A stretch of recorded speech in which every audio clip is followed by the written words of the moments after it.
Boa tarde, gente. Vamos começar hoje mais uma aula, tá bom? Então a gente vai falar um pouco hoje sobre propriedades coligativas. Meu Deus. Desculpa. Caramba. Obrigado. Eu vou cortar essa parte aqui. Ainda bem que não ficou nada escorrendo aqui. Tô sim, tô gravando. Mas eu corto depois. Nossa. Ainda bem que não pega, né? Acho que é o ventilador. O ventilador sujo tá acabando comigo. Galera, vai lá pros slides, tá? Passando pra lá pra conversar aqui com vocês. Então, ó, a gente vai falar sobre propriedades coligativas e a primeira coisa que a gente tem de entender antes de falar das propriedades é entender sobre pressão de vapor, tá? Vou tentar explicar aí para vocês de uma forma bem lúdica. Imagina só, galera, eu tenho um recipiente, que é esse aí, ó, que tem ilustrado aí para vocês. Esse recipiente, ele não está aceitando aqui, só que falta agora. Pronto. Esse recipiente, ele tem um líquido, tá? Imagina aí sendo água. Aí se você deixar ele, você vai perceber que as moléculas aqui dentro, elas vão evaporar, tá?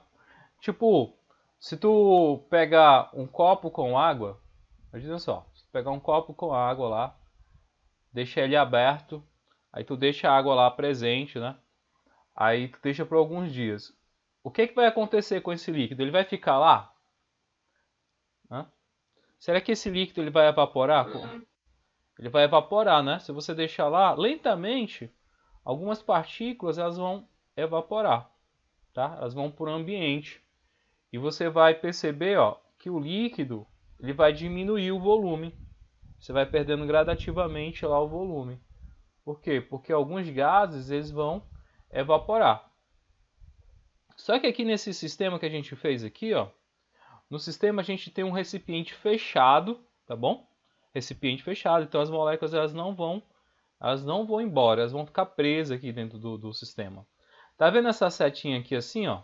Tá dizendo que algumas moléculas, se você observar aí, ó, de azul, elas passam para o estado gasoso, ficam nesse espaço aqui, ó, que tem aí entre o líquido e a tampa, e elas ficam aprisionadas nesse espaço. Então essas moléculas, elas vão tentar sair, mas elas vão colidir aqui na parede do recipiente e elas vão voltar novamente para o estado líquido. Ou seja, eu vou ter vapores de água, né? Se a gente considerar esse líquido água aqui, eu vou ter uma parte aqui no estado líquido, né? E eu vou ter uma outra parte aqui, ó, da substância no estado gasoso. Porque elas vão tentar sair, se como está fechado, elas vão ficar aqui na parte gasosa. Ou seja, eu vou ter uma transferência aqui, ó. Uma parte das moléculas elas vão passar para o estado gasoso e uma outra parte das moléculas que está no estado gasoso vai começar a passar para o estado líquido. Entende? Então, eu vou ter uma troca, né, entre o sistema. As moléculas estando no estado líquido, passando para o estado gasoso, e as que se encontram lá no estado gasoso, elas vão passar novamente para o estado líquido. Então, é um movimento frenético, entendeu? Ao mesmo tempo eu tenho moléculas passando para o estado gasoso e ao mesmo tempo eu tenho moléculas passando para o estado líquido. Vocês conseguem visualizar aí nesse vídeo, né? Eu tenho essas moléculas subindo e outras descendo. Dá para ver aí, ó. Tá, ainda não entendeu. Deixa eu tentar deixar isso mais claro. Deixa eu só... Acho melhor fazer assim, ó. Eu vou desenhar aqui do lado, acho que fica melhor. Aí a gente faz passo a passo aqui, aí eu tento explicar como é que é o esquema. Desenhar um recipiente aqui.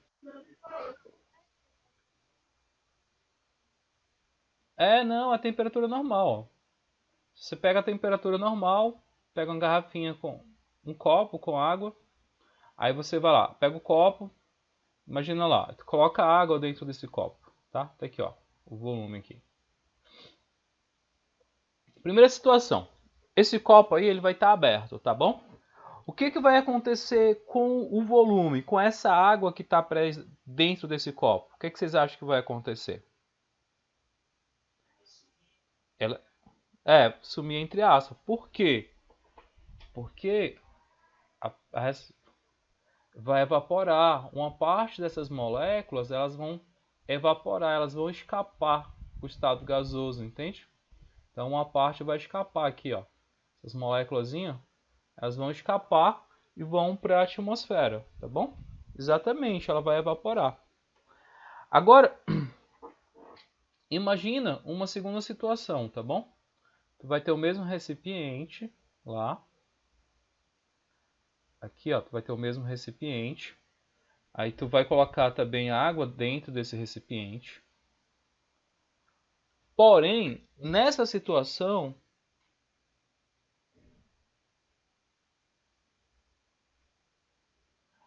Samuel, se pegar água gelada, a água não sai, brother. O que está acontecendo lá é uma condensação, tá? É, os vapores. Exato, é na lateral do copo. Então não é água que está saindo, tá?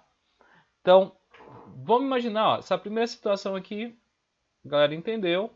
Vamos pegar aqui, ó, a segunda situação. Essa segunda situação, a gente coloca a mesma quantidade de água, a mesma temperatura, só que a diferença aqui, que em vez de deixar o recipiente aberto, a gente vai fechar ele, tá? Ó. A gente vai colocar uma tampa aqui nele, ó, vai vedar esse recipiente. Imagina essa situação, tá? A minha pergunta inicial, vai ter moléculas saindo do estado líquido para o estado gasoso? Vai, tá? Então, você vai, se você ficar analisando lá, vai ter algumas moléculas aqui, ó. Eu vou até colocar aqui essas bolinhas como sendo moléculas no estado gasoso, tá? Elas vão vir aqui para o estado gasoso. Só que diferente da primeira situação, essas moléculas, elas não vão escapar, elas vão ficar aprisionadas dentro desse recipiente. Tudo bem? E esses gases, galera, ó, esses vapores que estão aqui dentro do recipiente, aprisionados, já que eles não escapam, eles vão exercer, porque você tem que imaginar o seguinte, ó, essas moléculas elas não ficam paradas, tá? Elas não são estáticas, elas ficam se movimentando aqui, ó. Elas vão ficar se movimentando.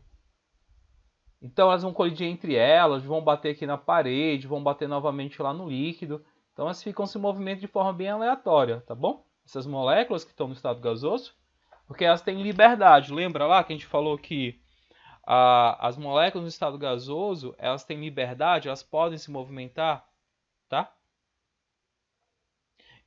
Devido ao calor, tá bom? Devido à energia, né?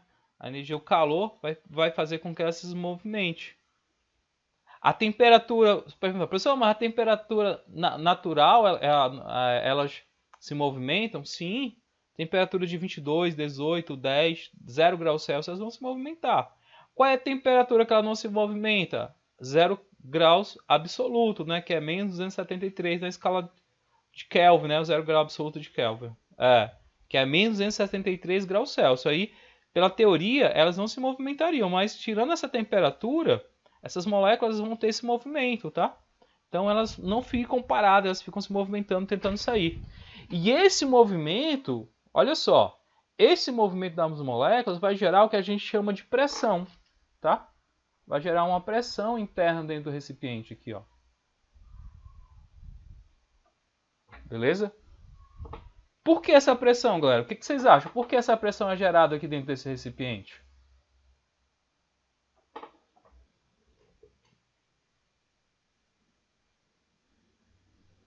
E isso por causa do ar, né? O ar que a gente está falando aqui é dos gases presentes, entende? Quanto maior gás presente, né, na parte gasosa, maior a pressão, porque ela vai tentar sair e vai colidir com as paredes do recipiente. Então vai gerar uma pressão maior. Entende aí? E essa pressão maior a gente chama de pressão de vapor, tá? Porque é uma pressão ocasionado pelo vapor do líquido.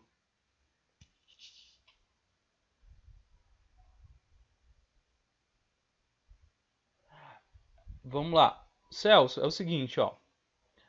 Antes do zero absoluto, onde você existe movimento até antes do zero. Isso, as moléculas elas vão ter uma certa liberdade. Então são três tipos de movimento: rotacional, translacional e vibratório, tá? O vibratório, sim, elas vão se movimentar vibrando uma ao lado da outra. Agora, o rotacional e o translacional, quem tem mais essa liberdade são as moléculas no estado gasoso, tá bom? Então, mas vai ter movimento. É, é possível criar pressão se a água está congelada? Pode acontecer, sim, Celso, porque a pressão ela vai ser menor, claro, do que a do líquido, tá bom? Mas algumas moléculas com uma certa dificuldade, mas elas podem escapar para o estado gasoso. Isso pode acontecer, mas seria uma pressão muito irrisória, tá? Na nossa situação aqui, a gente vai considerar um líquido, e esse líquido, uma parte dele passando para o estado gasoso. E essa parte que passa para o estado gasoso, ela gera uma pressão em todo o sistema, tá? Onde o líquido está presente. E essa pressão a gente chama de pressão de vapor, tá? A gente chama lá de pressão de vapor. Dá para entender até aí, galera? Dá para entender até aí o que eu estou falando para vocês? Ó, fechou o recipiente, gera gases, esses gases não saem e esses gases geram uma pressão. Que pressão é essa? É uma pressão chamada pressão de vapor. Tudo bem? Oi. Ah, ex exato. Você começa a aquecer a panela de pressão, a água ela passa para o estado gasoso, né? Gera uma pressão maior no sistema, faz com que os alimentos se cozinhem mais, mas ela tem um limite, né? Você não pode aumentar muito a pressão, porque quando ela chega, ela começa a gerar pressão, você tem que abaixar o fogo e manter a temperatura. Porque se tu aumentar muito a temperatura, pode ser que ela chegue a explodir, porque a pressão é tão grande que ela explode.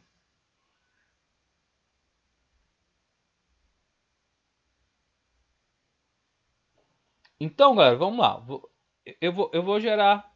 Posso, Rihanna? Pronto lá. Ó, o que eu tô falando para você? Que o exemplo, o exemplo que nosso amigo falou aí da panela de pressão. Quando você coloca tipo feijão para cozinhar, quando você liga lá o fogo, antes de ligar, você tampa a panela de pressão. Antes de ligar o fogo, é, tem pressão na panela? Tem alguma pressão lá? Não, né? É pouca, né? É pouca a pressão que tem presente dentro dela. Quando você aumenta a temperatura, os gases vão saindo cada vez mais e a pressão ela vai aumentando à medida que a temperatura aumenta. Concorda comigo? E essa pressão ela aumenta, ó, ela vai aumentando porque eu vou gerando mais vapores, né? Eu vou ter mais moléculas no estado gasoso. Quanto maior a quantidade de moléculas no estado gasoso, maior vai ser a pressão, tá? Então, por isso que a temperatura ela é diretamente relacionada à pressão. Se eu aumento a temperatura, eu aumento a pressão. Oi.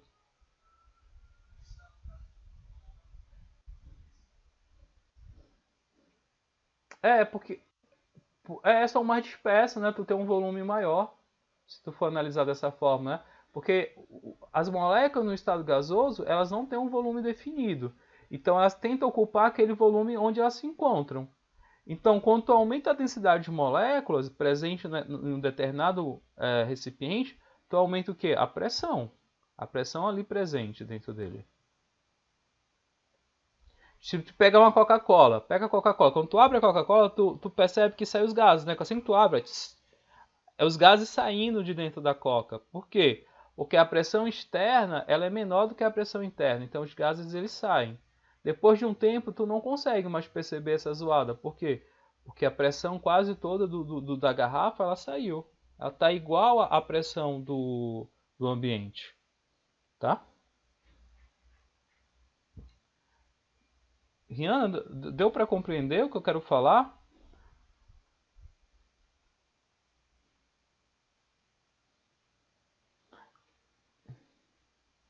Por nada. Olha só. Então, eu vou tocar em outro ponto. Ó. Primeira coisa, a gente viu que essas moléculas elas vão passar para o estado gasoso, tá? Perguntinha. Essas moléculas que já passaram para o estado gasoso, elas podem passar novamente para o estado líquido? Sim, claro. Beleza. Então, assim, ó. É isso mesmo. Então a gente vai partir dessa premissa, tá? Que eu vou ter um sistema, vou até escrever aqui, ó. A gente vai ter um sistema. O vermelho dá para visualizar direito aí, galera? Ou tá ruim para visualizar?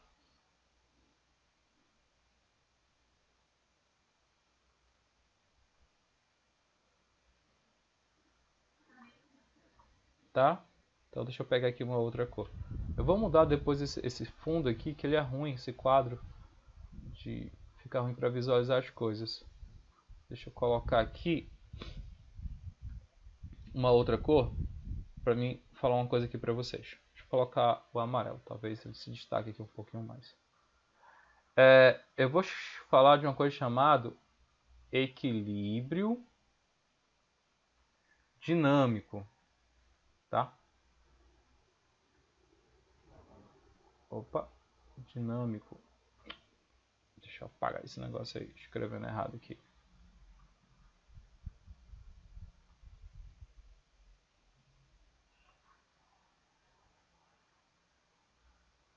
Ó, deixa eu fazer vocês entenderem o que é equilíbrio dinâmico. Imagina só, eu tenho uma molécula, algumas moléculas saindo do estado líquido aqui, ó, e passando aqui para o estado gasoso. Eu estou representando isso pela essa seta, tá bom?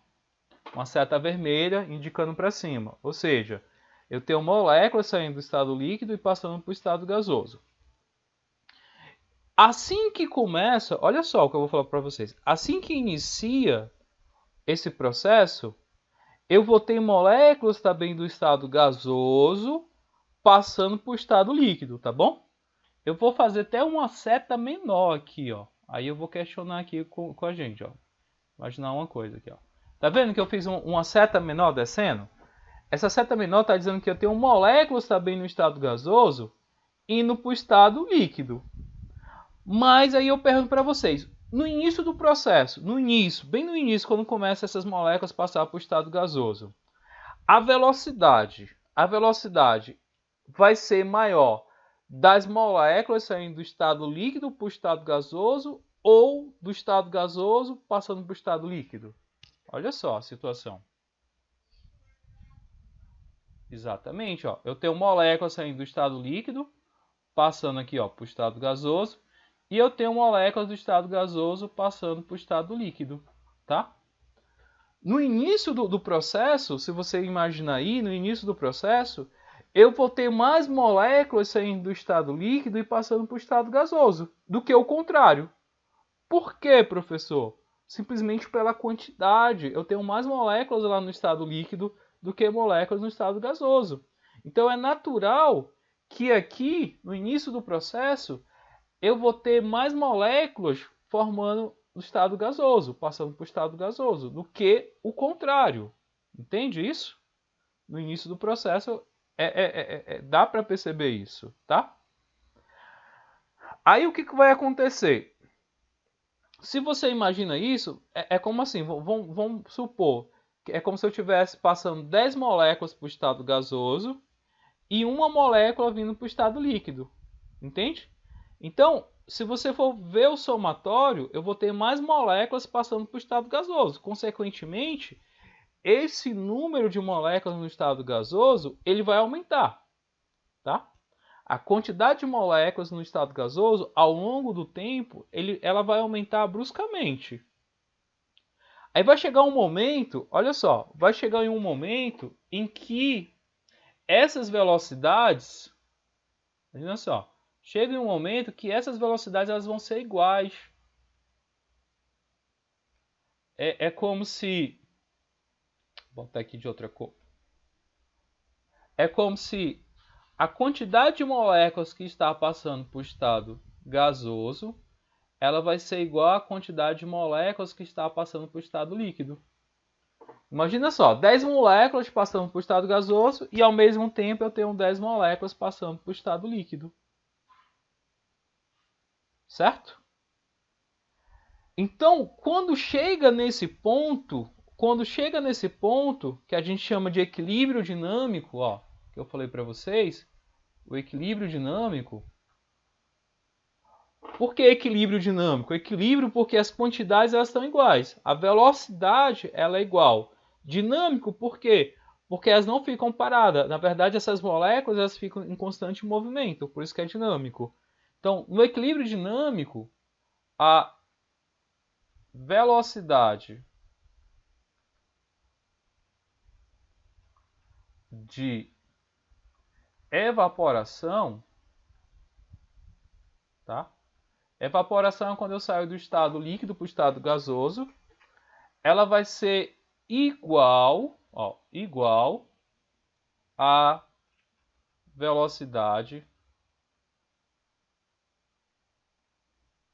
de condensação, galera.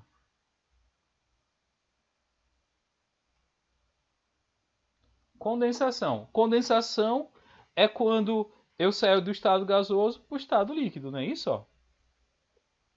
Então, quando chega nesse ponto onde as velocidades de evaporação e a velocidade de condensação elas são iguais, eu estou diante do equilíbrio dinâmico. E nesse equilíbrio dinâmico, onde essas velocidades estão iguais, a gente chama de pressão de vapor.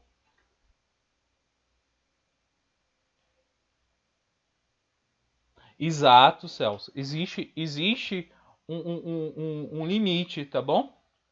Esse limite ele vai depender do solvente e da temperatura, tá bom? Ele depende do solvente e da temperatura. Já já a gente vai abordar isso. Mas existe um limite. Nesse limite eu tenho, justamente nesse limite, é onde a gente chama de pressão de vapor. É quando as velocidades de evaporação e condensação elas estão iguais. Porque aí eu não tenho mais diferença na quantidade de gases presente no meu recipiente. Porque ele sempre vai se manter constante. Se ele se mantém constante,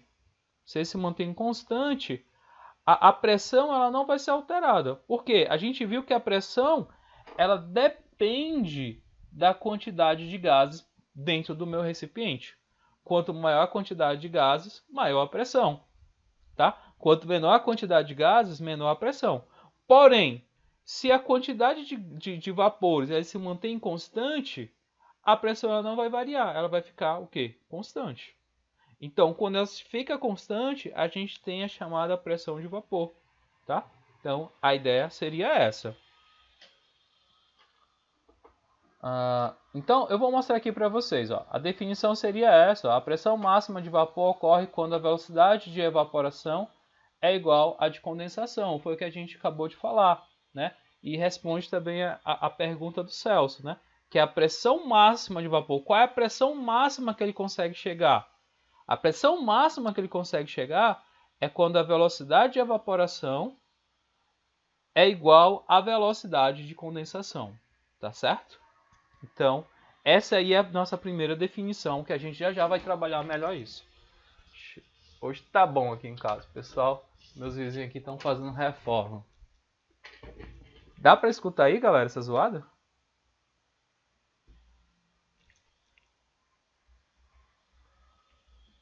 Então bom. Bom que não tá atrapalhando. De boa então. Vamos lá. Então, eu vou passar aqui pro próximo slide, tá, galera? Lembrando, eu vou mandar isso aqui para vocês, tá bom? Essas anotações, tudo eu deixo lá para vocês. Então, a pergunta lá, né?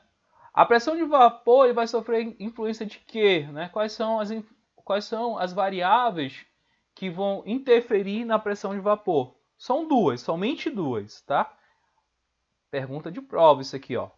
Temperatura, forças intermoleculares, que a gente vai chamar também aqui, ó, de natureza.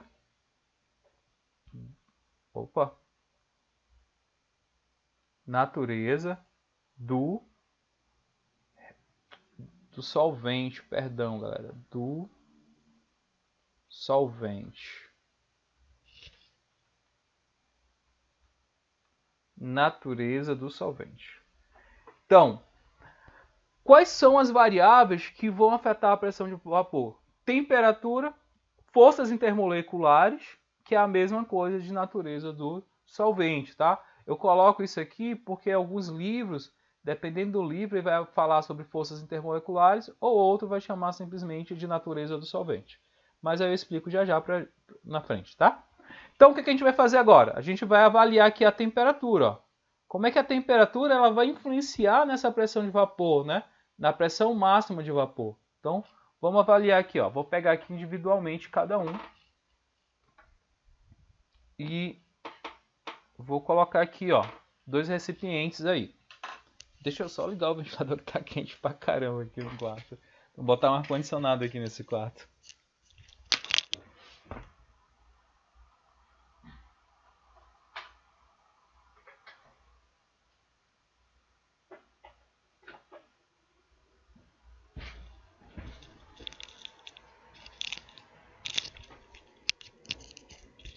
Se eu voltar a espirrar, eu desligo ele.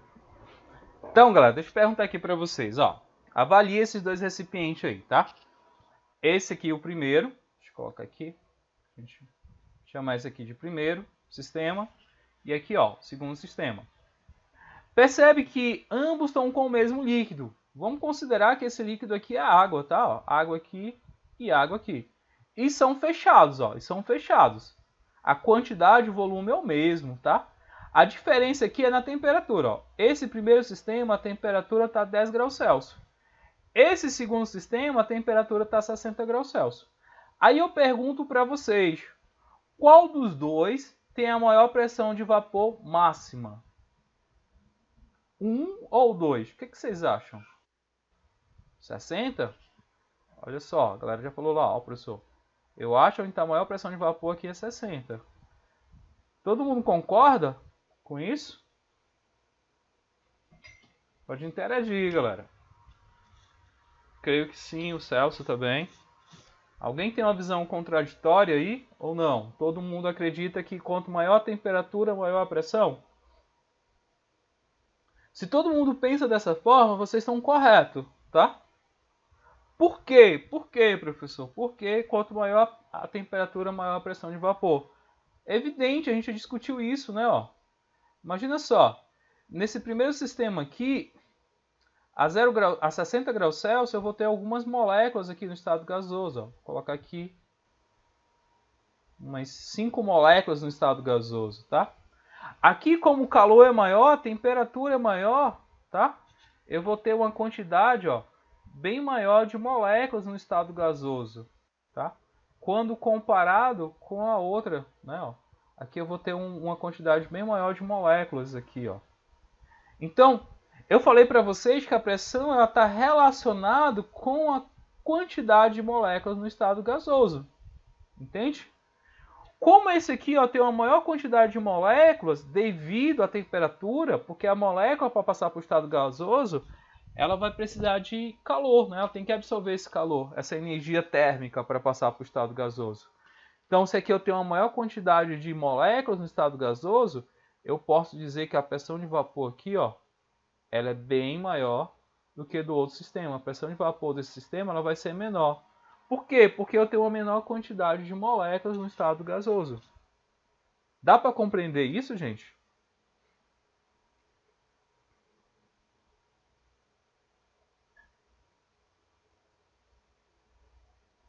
Isso, a panela de pressão, né? Você vai aumentando a temperatura, você vai aumentando a pressão dentro da panela, né?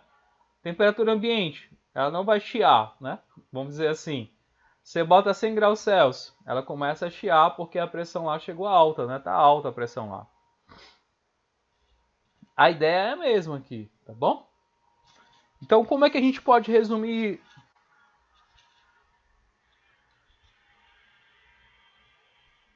Isso. Quanto maior a temperatura, tu tem maior molécula no estado gasoso e, consequentemente, tu tem uma pressão maior, tá? Porque entenda que a pressão ela é um resultado das forças exercidas das moléculas aqui no sistema, tá? Quanto maior a quantidade de moléculas aqui dentro do sistema, maior vai ser a pressão sobre as paredes do recipiente. Consequentemente, eu vou ter uma pressão maior aqui, ó, tá? Porque essas moléculas elas ficam andando aleatoriamente aqui, ó, dentro do recipiente, colidindo nas paredes e exercendo essa pressão. Essa sigla PV é pressão de vapor, tá? Botei PV, mas é pressão de vapor. PV vai significar, ó, pressão de vapor. Então, vou passar aqui, ó. O que eu falei para vocês, ó. Maior temperatura, qual é a consequência? Uma maior agitação das moléculas. Consequentemente, eu vou ter uma maior quantidade de vapor, ou seja, eu vou ter uma maior quantidade de moléculas no estado de vapor, aumentando assim, ó, a pressão de vapor do sistema. Então, a conclusão é essa, ó. Quanto maior a temperatura, maior a pressão de vapor. Tá? Essa é a conclusão. Então, se eu perguntar para vocês assim, ó, dou um sistema para vocês e pergunto, galera, qual dos dois tem maior pressão de vapor a partir analisando somente a temperatura? Você vai avaliar o sistema e você vai ver aquele que tem maior temperatura. O que tiver maior temperatura, ele vai ter uma maior pressão de vapor, tá? Então, a ideia é bem simples. Você tem que estar ligado a isso, tá? Então, quando eu mandar esse slide aqui para vocês, vocês fiquem atentos a essa situação, tá? Aí aqui tem um gráfico bem legal, ó. Um gráfico bem legal que ele vai mostrar o que eu acabei de falar para vocês, ó. Tá vendo aqui a pressão, ó? Pressão. Que é a pressão. E aqui é a temperatura. Eu falei para vocês quando a gente aumenta a temperatura, se você for analisar, ó, aqui no eixo X, né, ó, no eixo X, eu estou vindo de uma temperatura de 0 a uma de 100 graus Celsius. Ó, tá? Então aqui nesse sentido da esquerda para a direita eu estou aumentando a temperatura. E de baixo para cima eu estou aumentando a pressão. Ó. Se você for ver os gráficos, eles estão aumentando, né, ó, indo lá para cima. Ó. À medida que eu aumento a temperatura, eles estão subindo. Se você analisar, ó, esse pontinho azul que eu coloquei aqui para vocês. Nesse pontinho azul, qual é a pressão e qual é a temperatura, galera? Bem aqui nessa bolinha azul. Ó. Exato. Ó. É zero tanto a pressão, né, como a temperatura. Se você vai aumentando, ó, a temperatura aqui, essa bolinha, ela começa a aumentar. Ó. Ela vai subindo, subindo, subindo, subindo. Ela se desloca para a direita e ao mesmo tempo ela sobe. Então, bem aqui, ó, a 100 graus Celsius, se você for observar, a 100 graus Celsius, a pressão aqui, ó, é de 1 atm, tá? É 1 atm. Por quê? Aumentei a temperatura, eu aumentei a pressão. Então, eles são diretamente proporcionais. Aumento a temperatura, eu aumento a pressão. Essa é a ideia, tá bom?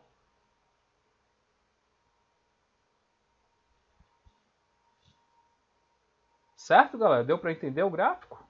O que eu quis falar aqui no gráfico? É só reforçando o que a gente acabou de concluir, tá? Quanto maior a temperatura, maior a pressão. E eu só estou demonstrando um gráfico aí de pressão versus tempo para vocês analisarem justamente o que a gente acabou de falar.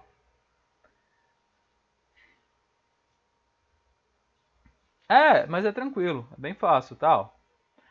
Ele vai trazer agora uma questão chamada ebulição. Deixa eu grifar isso aqui. Ebulição. Deixa eu colocar em branco aqui. Diferente de evaporação. Alguém lembra lá os conceitos de ebulição e evaporação?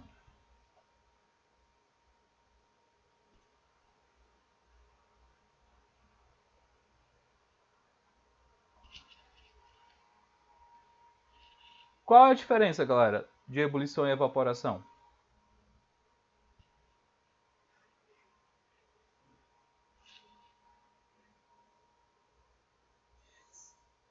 Beleza. Isso, a diferença entre eles é o tempo que acontece, tá bom? Como assim, professor? Primeiro ponto, né? Ambos vai ser a passagem do estado líquido para o estado gasoso. A ebulição, ela acontece com a velocidade maior, tá? A velocidade com que esse processo acontece vai ser uma velocidade, ó, maior. Enquanto que a evaporação, se você comparar lá com a ebulição, a velocidade com que isso acontece, ela vai ser uma velocidade, ó, menor. Como assim, professor? Eu não entendi, né? A ebulição, pega a água como exemplo. A ebulição vai ser quando a água começa a ferver. Quando ela chega em 100 graus Celsius, né, a água ela não começa a ferver. Aquele é um processo que é um processo rápido, né? Quando ela começa a ferver rapidamente, ela vai embora. A evaporação ela acontece a uma temperatura inferior à temperatura de ebulição. Ela não ferve, a água ela não ferve, ela passa para o estado gasoso sem ferver, né? Sem ter aquele processo rápido, sem formar aquelas bolhas. O processo é um processo bem mais lento, tá bom? Aí você assim, professor, mas o que isso tem a ver aí com a pressão de vapor, né? O que tem a ebulição a ver com a pressão de vapor? Aí eu vou explicar uma coisa aqui para vocês que vai acrescentar muito assim, né? Em termos de conhecimento. Olha só. Se você for analisar, a ebulição ela vai acontecer em uma determinada situação. Somente em uma determinada situação. Que situação é essa, professor? Vou explicar aqui para vocês. Vou desenhar aqui, ó, uma panela. Olha como eu sou didático. Minha panela está bem grande aqui, mas é isso mesmo. Imagina que aqui é o cabo da panela, né? Ó. Vou fazer aqui do outro lado, né? A alça da panela. Agora vamos usar nossa imaginação de novo aqui, ó. Imagina que eu tenho água lá dentro da panela. Na ebulição, eu falei para vocês que a água ela ferve, né? Para a água ferver, ela tem que formar o quê, galera? Bolhas, né? Ó. É, minha mesinha aqui, digitalizadora. Ó. Ela tem que formar uma bolha, tá? Olha só, tem que formar uma bolha, né? Que as bolhas que aparecem aqui na panela, né? Eu vou desenhar uma maior, que para mim é mais interessante desenhar uma bolha maior, que aí serve para me fazer a explicação. Vamos lá. A gente que mora aqui em Fortaleza, a pressão ambiente, a gente tem uma pressão ambiente? A pressão atmosférica ao nível do mar? Você sabe qual é a pressão? Que é aqui a pressão ao nível do mar?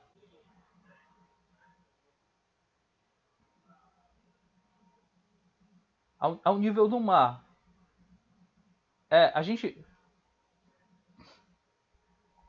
Existe uma pressão que é exercida pelo ar, né? O ar ele exerce uma pressão sobre o nosso corpo. Na verdade, quando você está ao nível do mar, tá? Quando você está ao nível do mar, existe uma pressão. Essa pressão ela é equivalente, tá? Existe uma pressão externa. Eu não estou falando da pressão de vapor, viu, galera? Eu estou falando de pressão externa, a pressão do ambiente, tá? Vou até chamar aqui, ó, pressão externa. A pressão externa, ela é isso. Ou a gente vai botar em ATM de 1 atm. Professor, o que é ATM? É pressão atmosférica, tá? Então, a pressão ao nível do mar é de 1 atm. Então, sobre o nosso corpo, existe uma pressão de 1 atm. Então, essa pressão é exercida também no líquido, tá? Tá fervendo a água, então existe uma pressão externa exercendo sobre o líquido, tá? Aí daí a gente consegue entender algumas coisas. Imagina só, tu vai fazer uma bolha, tá? Vai formar uma bolha. Dentro da bolha tem que ter uma pressão, concorda comigo? Ó? Dentro da bolha existe uma pressão dentro da bolha? A água começa a formar uma bolha e essa bolha ela tem que ter uma pressão interna. A pressão dessa bolha ela não pode ser menor, do que a pressão externa. Tipo assim, ó, tá formando a bolha aqui e a pressão da bolha é bem pequenininho, tá? Em relação à pressão externa. O que acontece com a bolha? O que vocês acham? Ó, formando lá a bolha, só que tem uma pressão exercendo sobre essa bolha, uma pressão bem maior, tá? É como tu pegasse um carro e colocasse em cima de um balão, né? É como tu tentasse assim, encher o balão e tem alguém apertando esse balão ao mesmo tempo. Vai estourar. Exato. A bolha, ela não vai ser, como posso dizer, essa bolha, ela não vai se manter, porque a pressão externa ela é muito forte sobre ela. Então ela vai pressionar ela até ela ser estourada. Professor, e o que tem a ver isso? Exatamente, ó. Essa bolha que está sendo formada dentro do líquido é justamente o que a gente chama lá, ó, de pressão de vapor. Ó, aí você vai dizer, professor, então tem duas pressões, tem uma pressão externa e a pressão de vapor? Aí eu vou falar assim, exatamente, a pressão externa é a pressão do ambiente e a pressão de vapor é a pressão do líquido, tá? Aí acontece uma parada muito interessante, que é quando essa pressão do líquido ela fica igual à pressão externa. Olha só, quando a pressão que está dentro dessa bolha ela se iguala à pressão externa. O que vocês acham que acontece com a bolha se a pressão externa é igual à pressão dessa bolha? Ela se mantém, exatamente. E é nesse momento que o líquido começa a ferver. É nesse momento que você começa a visualizar bolhas na água.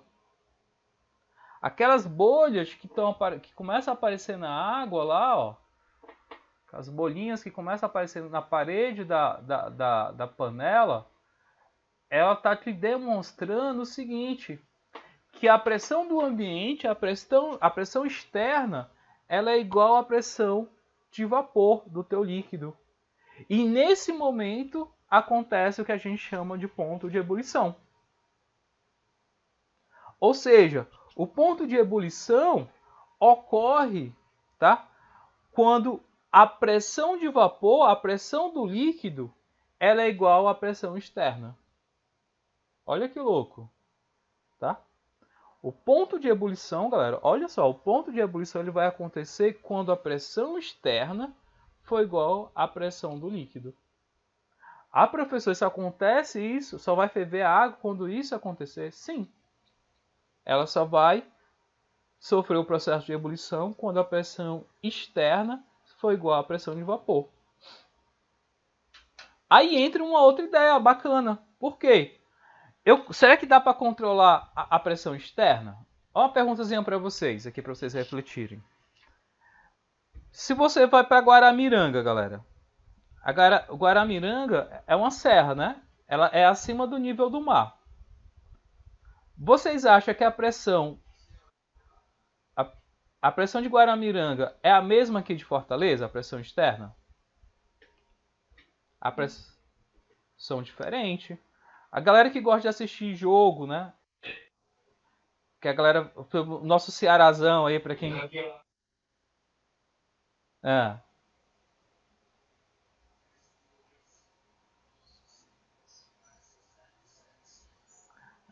fica próximo, né? Tem as neblinas, né?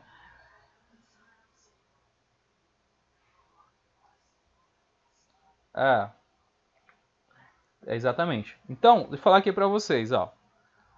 A galera que joga futebol aqui na América, quando vai tipo para Bolívia, né? Vai jogar nas altitudes, lá em La Paz. A galera tem dificuldade de respirar lá, né? o chute, quando o jogador chuta a bola, ele vai com uma velocidade maior, né?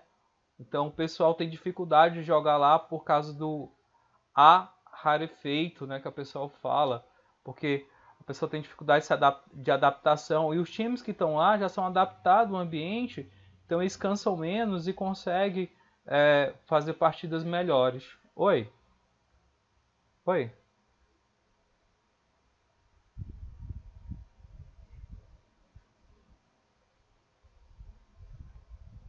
Exatamente.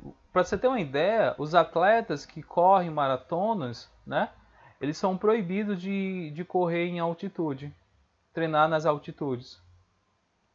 Sabia? Por quê, professor? Porque o que é que acontece, né? Se o ar é rarefeito, é como se eu te falasse assim, a concentração de oxigênio em altitude ela é menor.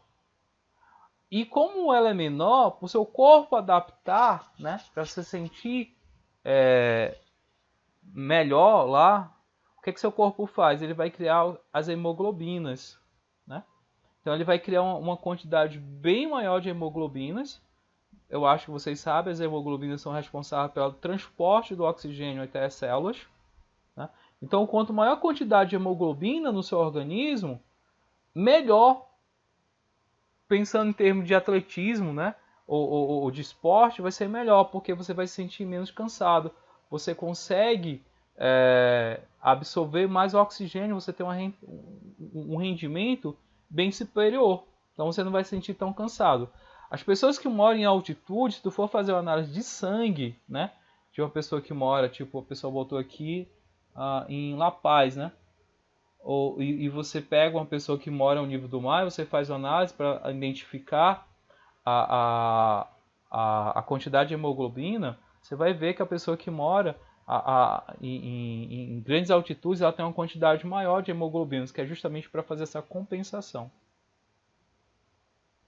Mas deixa eu voltar aqui novamente o que eu queria dizer para vocês. A pergunta minha é a seguinte, ó. Será que o ponto de ebulição da água ela vai ser o mesmo aqui em Fortaleza, né? Pega a pressão externa aqui de Fortaleza, a pressão do ambiente é 1 atm. Eu sei que a água ferve a 100 graus Celsius. Agora, se eu for lá em Guaramiranga, que é acima do nível do mar, aonde a pressão do ambiente é diferente, será que a água ela vai ferver a mesma temperatura, a 100 graus Celsius? Será que lá em La Paz, que é 4.000 e tantos, né, de altitude, será que lá o ponto de ebulição da água vai ser o mesmo? O Celso já respondeu aqui. Não, não vai ser. Por quê? Para acontecer o processo de ebulição, a, a pressão do ambiente ela tem que ser igual à pressão de vapor. Se eu estou mudando a pressão do ambiente, a pressão do vapor também ela vai ser alterada. A temperatura de ebulição ela vai ser diferente. Tá? E isso é utilizado em muitos processos, para vocês terem uma ideia. Né? É interessante isso. Porque você pode... Menor. É menor, sabia? A pressão, quanto mais alta a pressão é menor. Então, se a pressão é menor, você vai precisar de uma menor temperatura para alcançar a pressão do ambiente. Tipo, eu não vou lembrar o nome da cidade, mas tem cidades que a água ela vai ferver a 89 graus Celsius. Por quê? Porque ela está a uma altitude, né, bem elevada. Ou seja, a pressão do ambiente lá não é 1 atm, é menor do que 1 atm, é uma pressão baixa. Então a pressão de vapor, ela para igualar a pressão externa, ela precisa de uma menor temperatura, né? Se ela precisa de uma menor temperatura, a água ela ferve a uma temperatura menor. Tá bom? Eu vou abordar isso daqui a pouco de novo, tá? Então, tem algumas observações, ó, que eu deixei aí, ó. Um líquido entra em ebulição quando sua pressão de vapor é igual à pressão externa. Pressão de vapor, pressão do líquido, pressão externa, galera, pressão do ambiente, tá? Onde você se encontra. Quanto maior a pressão de vapor de um líquido, mais volátil ele é. Eu já vou falar isso para vocês. Quanto mais volátil o líquido, menor sua temperatura de ebulição. O que é volátil para vocês, galera?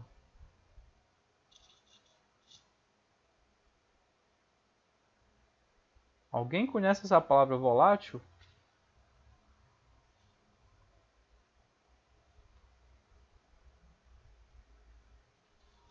Opa!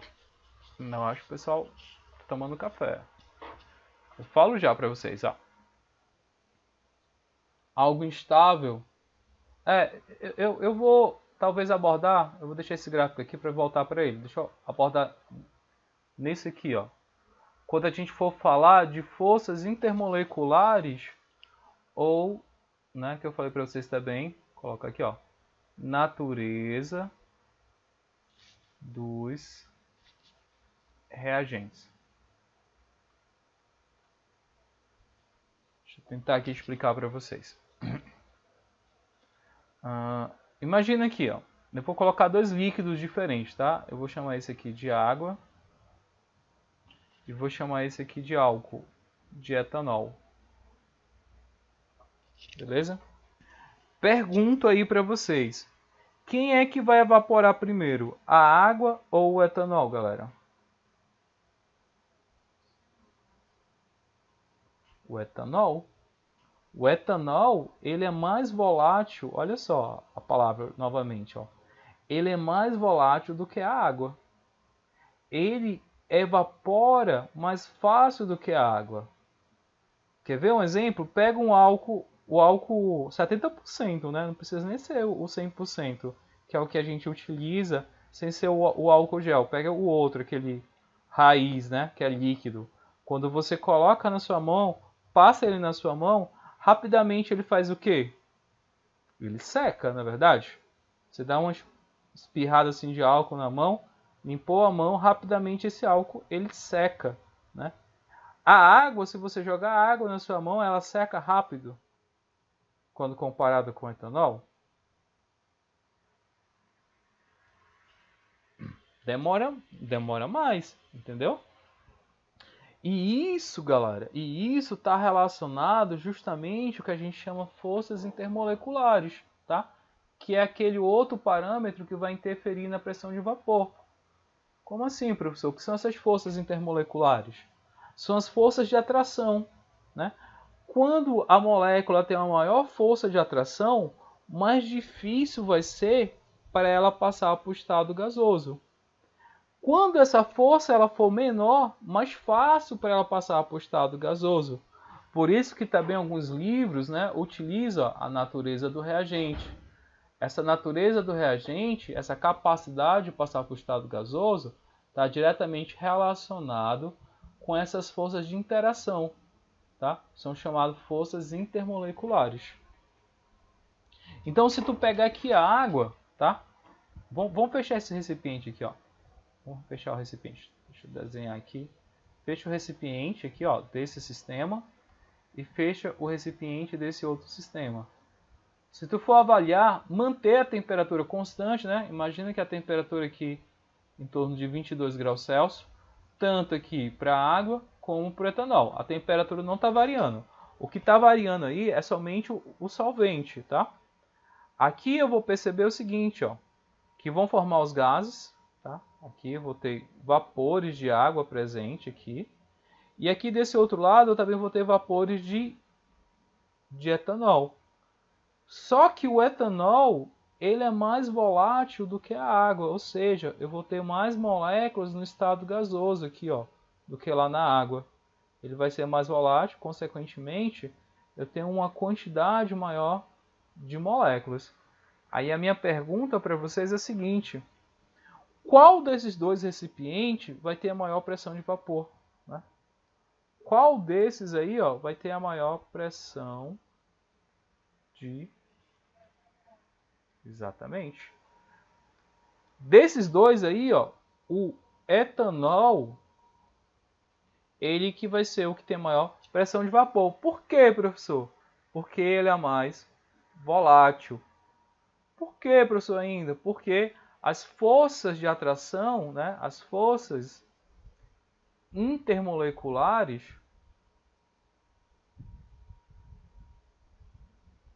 escrever aqui, ó, são menores, tá? Quando comparado lá à água, tá? A água ela tem uma força intermolecular maior, então ela se dificulta mais. Então eu posso dizer bem aqui, ó, para vocês que a pressão de vapor nesse aqui é maior e a pressão de vapor desse aqui ele vai ser menor. Então, dependendo do líquido, perceba que eu vou fazer sempre comparativo, tá? Eu tenho que manter a temperatura constante em ambos para avaliar só a natureza do reagente. E eu vou ver que aquele que tem uma menor volatilidade, ele que vai ter a pressão de vapor menor. O que é mais volátil, ele tem uma pressão de vapor maior. Tá? Então, são esses dois fatores que afetam a pressão de vapor, a temperatura e as forças intermoleculares. Aí aqui, ó, é o resumo do que eu acabei de falar para vocês. Ó. Quanto maior a força intermolecular, maior a atração entre as moléculas e menor a quantidade de vapor. Né? No caso era a água. A água tinha uma maior força intermolecular, então tinha uma maior quantidade de vapor. Consequentemente, ela tem uma pressão de vapor menor. O etanol ele tem uma menor força intermolecular, uma menor atração entre as moléculas, uma quantidade de vapor maior e uma pressão de vapor maior. Então, tem aqui a conclusão. Ó. Quanto maior a força intermolecular, quanto mais volátil a molécula, né? Menos volátil a molécula, quanto maior a força intermolecular, ele vai ser, ó, tem que colocar aqui, ó, menos volátil. Menos volátil. Menor vai ser a pressão de vapor. Então a ideia é essa, galera, tá? E o que eu falei lá para vocês sobre a altitude, ó. Tá? Quanto maior a altitude, menor é a pressão atmosférica. Imagina só, vou pegar aqui o Celsius aqui. O Celsius está bem aqui. Celsius, desculpa pelo desenho, Celsius, tá? Imagina o Celsius aqui, ó. Ao nível do mar, né? Imagina aqui Fortaleza. Fortaleza aqui, ó, ao nível do mar. A pressão, galera, é toda essa massa que está aqui, ó. Se você for analisar, eu vou ter toda uma massa de ar aqui, ó, sobre o corpo do Celsius, né? Ó. Então eu tenho uma massa de ar bem maior. Se eu pegar o Celsius e desenhar ele aqui, né? Aqui em Guará, né? Guaramiranga aqui, ó. Eu vou ver que aqui eu tenho uma massa de ar, ó, sobre a cabeça dele menor, tá?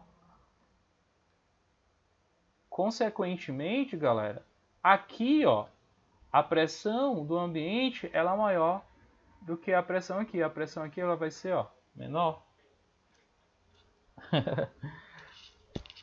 Então, ó, maior a altitude, menor a pressão atmosférica, tá aqui, ó. Mais fácil vai ser a vaporização. Então aqui o composto ele consegue escapar de uma forma mais rápida, né? Aqui o ponto de ebulição, se a gente fosse analisar o ponto de ebulição aqui, ele ia ser menor. Aqui o ponto de ebulição, ó, ele vai ser o quê? Maior. Que aí a gente chama de TE, né? Que TE vai ser justamente a temperatura de ebulição, tá? Então, foi justamente o que eu expliquei daquela outra vez. Oi, pergunte.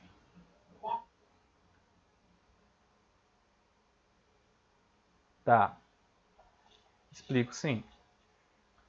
Deixa eu pegar o exemplo aqui, deixa eu ver. Cetona, acetona, né, que você chama, ou cetona? Coloca na unha para tirar o esmalte. As meninas. Os meninos também fazem. Acetona? É, acetona o nome comercial. Pega o álcool. Qual dos dois você acha que é mais volátil? A acetona ou o álcool? Que evapora mais rápido? A acetona, tá bom? A acetona, ela evapora mais rápido do que o álcool. Se ela evapora mais rápido do que o álcool, a minha pergunta para vocês é a seguinte, ó. Qual dos dois teria uma maior pressão de vapor? A acetona ou o álcool?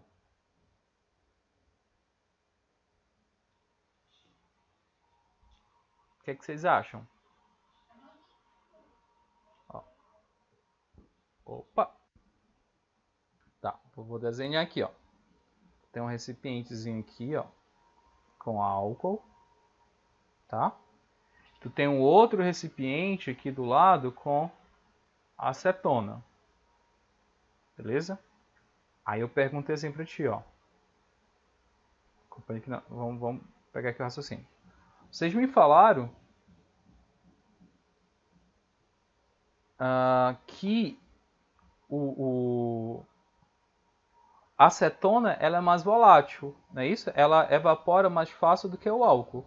Então, se ela evapora mais rápido do que o álcool, eu concluo que no estado gasoso aqui eu tenho uma quantidade maior de cetona. Enquanto que o álcool, por ele vaporizar menos, né, ser menos volátil, eu vou ter uma quantidade de vapor menor nele, tá? Aí a minha pergunta foi: qual dos dois tem a maior pressão de vapor? O álcool ou a acetona? Acetona, porque eu tenho uma maior quantidade de compostos o que? No estado gasoso. Então, consequentemente, ó, a pressão de vapor aqui ela vai ser maior. E aqui a pressão de vapor do álcool ela vai ser menor, tá? Por que isso, professor? Porque a acetona ela é mais volátil. A força de atração entre as moléculas ela vai ser menor. Então ela facilita com que essas moléculas passem para o estado gasoso, tá? Enquanto que aqui o álcool, quando comparado com a acetona, ele é menor, ele é maior. As forças de atração é maior. Consequentemente, eu vou ter uma menor quantidade de moléculas presente do que na acetona, tá? Então, a pressão de vapor dele vai ser menor do que a da acetona. Professor, se a gente for imaginar aqui, ó, eu vou pegar aqui para a gente ir mais além. Ó. Já avaliou a pressão de vapor, vou fazer outra perguntinha para vocês. Se eu estiver perguntando para vocês, gente, qual desses dois tem maior, qual dos dois tem maior temperatura de ebulição? Quem é que vai ter a maior temperatura de ebulição? Qual dos dois vai... Perfeito. Qual dos dois vai passar para o estado gasoso com a maior dificuldade? O álcool. Se eu for analisar a temperatura do álcool, ele é em torno de 76,8, acho, graus Celsius. A temperatura de ebulição da acetona... Alguém está com o celular aí rapidinho para dar uma pesquisada? Posso pesquisar aqui também. Deixa eu botar aqui, ó. A gente vai ver a diferença entre os dois.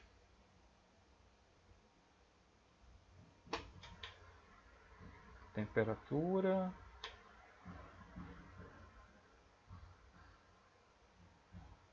De 56.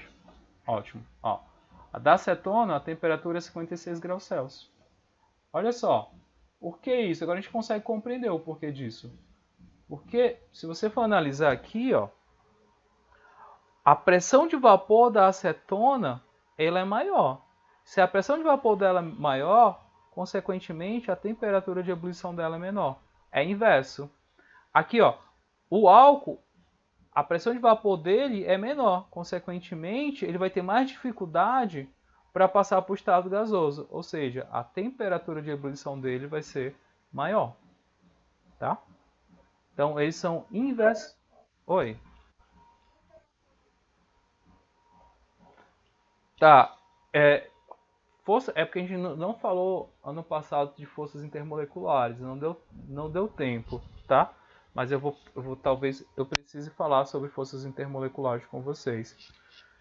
Percebi também que ficou essa lacuna. Imagina só, eu tenho essa molécula aqui, tá? Uma molécula, e eu tenho outra molécula aqui. Vou botar aqui essa bolinha representando essas moléculas. Essas moléculas, elas podem ter interação, elas podem ter forças atrativas, uma em relação à outra, tá? E essa força atrativa que é chamada de força intermolecular. Vou pegar um exemplo para ficar mais claro aqui das amizades, né? Lá na tua turma, eu acho que você tem aproximação de pessoas que são mais próximas de você do que outras, não é isso? Ah, minha amiga lá, ela é mais próxima. Eu tenho uma amizade com outras pessoas também, mas essa aqui eu tenho eu consigo perceber nela que a gente tem mais algo comum. Então a gente tem uma interação maior, né? A gente tem uma união maior. Enquanto que aquela outra, eu até tenho uma interação com ela, mas não é assim, as ideias não batem muito bem. Então a interação dela é fraca, né? Não é muito forte. Então, você sente menos a presença do outro, né? As forças intermoleculares, elas são divididas em 5, né? Que são as forças dipolo. Opa, estou hoje falando uma coisa e escrevendo outra. São assim, ó, são classificados em 5. Deixa eu colocar aqui em ordem. Íon, dipolo, dipolo, dipolo, as forças de London, as forças de dipolo induzido, e a gente tem também uma outra que é as ligações de hidrogênio, né? Que algumas pessoas chamam de pontes de hidrogênio, né? Mas o termo certo é chamada ligação de hidrogênio. Então, essas forças intermoleculares elas estão relacionadas com a polaridade das moléculas. Lembra lá que a gente estudou sobre as polaridades das moléculas eram polares ou apolares? Lembra lá que a gente falou sobre isso quando a gente estava falando sobre geometria molecular? Então, existem alguns tipos de forças, né, de atração. Eu tenho umas forças muito fortes, são essas duas aqui, ó. Quando eu tenho íon dipolo e ligações de hidrogênio, são as ligações mais fortes. Tenho depois a dipolo-dipolo, dipolo induzido e as forças de London. Então essa seria a sequência de forças presentes, né? Aí eu tenho que analisar a molécula, como é que ela está, né?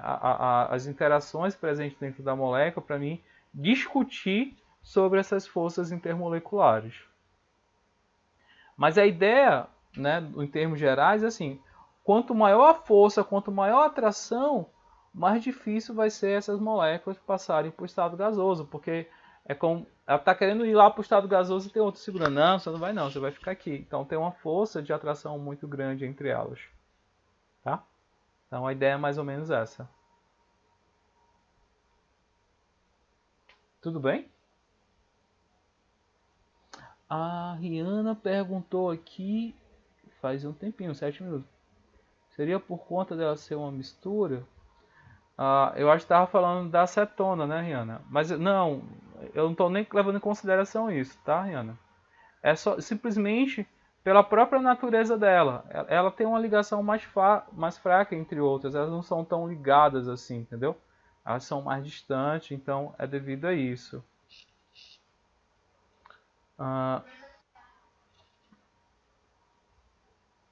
Quanto maior, o quê? Isso, exatamente. Isso. Quanto maior a atração entre as moléculas, mais difícil de evaporar. Perfeito. Aí tem as consequências, né? Ó, se é mais difícil de evaporar, a pressão de vapor vai ser menor. Se a pressão de vapor é menor, eu vou ter o quê? Uma maior temperatura de ebulição. Porque uma coisa leva a outra. Tá bom? Esse gráfico aí, ó, é só mostrando as temperaturas, né? Ó, que a gente tinha falado assim, ó. Tem água fervendo aqui ao nível do mar e lá em cima. Qual das duas ia ter uma temperatura de ebulição menor? Qual das duas vai conseguir ferver mais rápido? Claro, lá em cima, né? Porque a pressão do ambiente lá em cima, ela é menor, tá? Então, essa aí seria a ideia. Gente, eu já estou passando aqui do horário, né, de vocês. Você já tem aula daqui a pouco. Nas próximas aulas eu vou falar aqui sobre a panela de pressão, tá?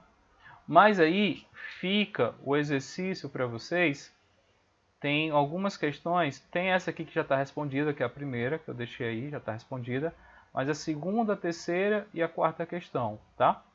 São 3 questões que elas não estão respondidas e eu vou utilizar ela como a nossa primeira atividade do nosso segundo bimestre, tá certo? Aí eu vou parar por aqui. Aí na próxima aula eu falo sobre o mecanismo aí da panela de pressão, como é que funciona e tal. Aí eu acho que dá para falar na próxima aula e eu resolvo com vocês as questões. Pode ser? Tranquilo? Não, já está feito aqui, viu, João Carlos? A chamada é feita automaticamente aqui no sistema. Então, meus amores, eu prometo para vocês que até quarta eu estou mandando as notas de vocês, tá? Aí vocês dão uma analisada. Eu percebi que no primeiro ano, acho que no segundo não aconteceu não, mas no primeiro ano algumas pessoas entraram com um e-mail que não é institucional e na hora de corrigir a prova dá problema, porque aí eu não sei quem é quem, tá? Mas é isso. Tá, gente, ó, como eu falei para vocês, eu tenho o sistema aqui que ele pega a entrada de vocês e a saída. Então, ele manda lá pro meu e-mail, então eu já tenho a relação do pessoal que entrou e que saiu, tá? Então, de boa. Eu vou deixar a aula gravada, aí vocês podem, se quiser dar uma conferida lá, quem faltou também, perguntar para vocês, a aula vai estar gravada lá no meu no YouTube, tá? No meu canal. E o PDF eu vou mandar para vocês no grupo. E é isso. Até mais. Valeu, valeu, galera.